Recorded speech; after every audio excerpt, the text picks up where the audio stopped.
বিশ্ববিখ্যাত ইমাম হযরত হাসান বসরি রাদিয়াল্লাহু তাআলা আনহু, ওনার দরবারে কিছু মেহমান আসলেন। মেহমান আসার পর খাবারের ব্যবস্থা হলো। ওনার ঘরের মধ্যে যে কাজের ছেলে ছিল, ওই কাজের ছেলে গোলাম যখন খাবার নিয়ে আসলেন, খাবার একসাথে নিয়ে আসলেন, সেখানে তরকারির ঝোলও আছে, রুটিও আছে। হঠাৎ করে হোঁচটকে তরকারির ঝোলগুলা বাটিটা পড়ে গেল। বাটি নিচে পড়ার পর ওই ঝোলগুলা ছিটকে সবার কাপড় নষ্ট হয়ে গেল।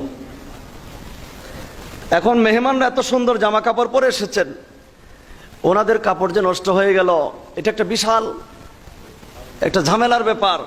প্রচন্ড রাগান্বিত হয়ে গেলেন হযরত হাসান বসরি রাদিয়াল্লাহু তাআলা আনহু। চেহারার মধ্যে চেহারাটা লাল হয়ে গেল। এখন গোলাম এত বেশি ভয় পেয়ে গেছে, গোলাম কি করবে, কোনো রাস্তা খুঁজে পাচ্ছে না। হঠাৎ করে বড় চালাক সে গোলাম করলো কি, কোরআন শরীফের একটা আয়াত পড়ে ফেললো, যেখানে বলা আছে ওয়াল কাযিমিনাল গায়জ ওয়াল আফিনা আনিন নাস। বলে সত্যিকার শক্তিশালী ব্যক্তি হচ্ছে সে যে নিজের রাগকে হজম করতে পারে। কোরআন শরীফের আয়াত ওয়াল কাযিমিনাল গায়জ।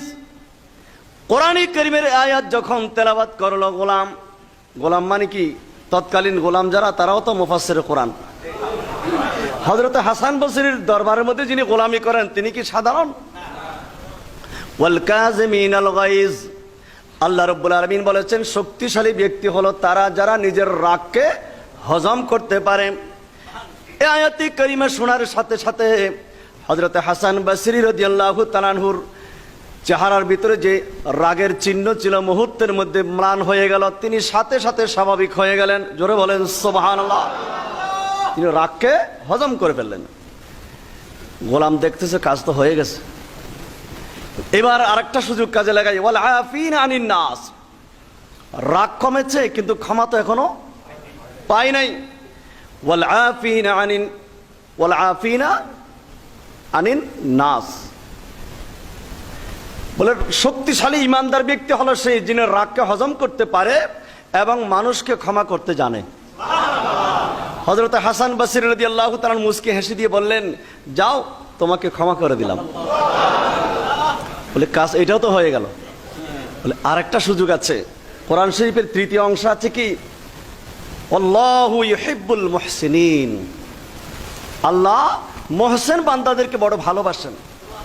মুহসিন বলা হয় ওই ব্যক্তিকে যিনি মানুষের উপকার করেন।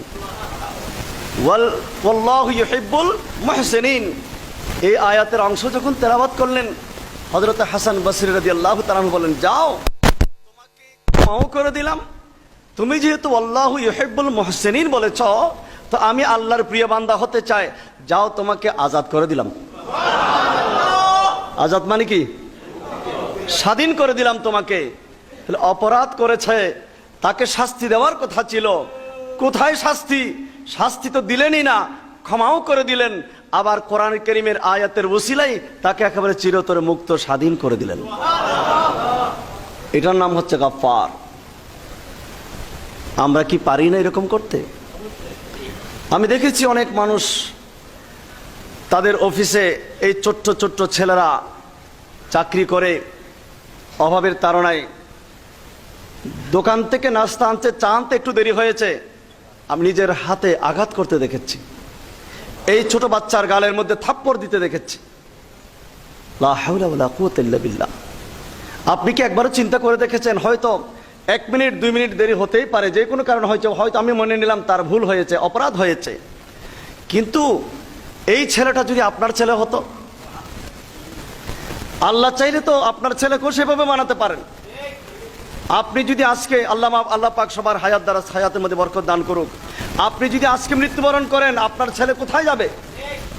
আপনার ছেলেটা যদি কারো আন্ডারে চাকরি করে চায়ের দোকানে, তখন আরেকজন যদি আপনার ছেলেকে থাপ্পড় দেয়, তখন আপনার কেমন লাগে?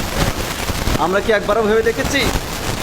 আমার এই হাত, খবরদার কারো গায়ে কারো মুখে যেন এই হাত আঘাত না লাগে। গাউসে পাক বলেন, তুমি ক্ষমা করা শেখো, ক্ষমা করতে জানো, গফফারের সেই চরিত্র তোমার ভিতরে চলে আসুক, তুমি আল্লাহর ওলি হয়ে যেতে পারবে।